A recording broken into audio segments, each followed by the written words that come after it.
I cannot believe how civil it's been up here. A major shift in tone at last night's GOP debate. The rivals moving away from the personal attacks of the past. Have you seen his hands?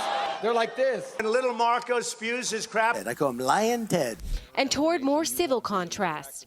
As Trump's competitors argue, he doesn't have the details to back up his campaign promises. From U.S. trade deals. Trade deals are absolutely killing our country. And the only way we're going to be able to do it is we're going to have to do taxes unless they behave. Donald is right, for example. He was just talking about international trade. He's right about the problems, but his solutions don't work. The effect of a 45% tariff would be when you go to the store, when you go to Walmart, when you're shopping for your kids, the prices you pay go up 45%. The 45% tax is a threat.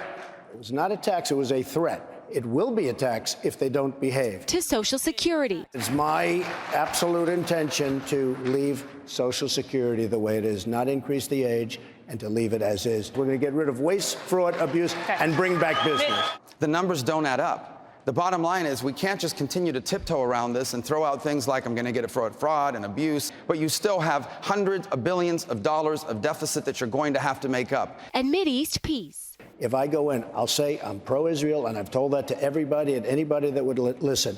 But I would like to at least have the other side think I'm somewhat neutral as to them so that we can maybe get a deal done. The policy Donald has outlined, I don't know if he realizes, is an anti-Israeli policy. Maybe that's not your intent, but here's why it is an anti-Israeli policy.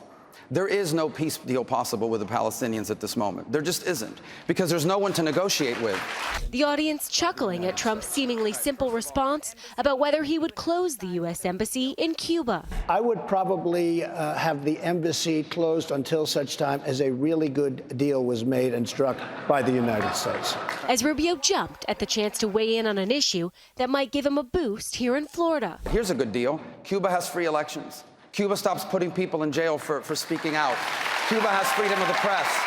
Cuba kicks out the Russians from Lourdes and kicks out this Chinese listening station in Behukal. Cuba stops helping North Korea invade UN sanctions. The Sunshine State senator looking for any opportunity to go after Trump in this do-or-die debate for his campaign. Last night you told CNN, quote, "Islam hates us." Did you mean all 1.6 billion Muslims? I mean a lot of them. I mean a lot of them.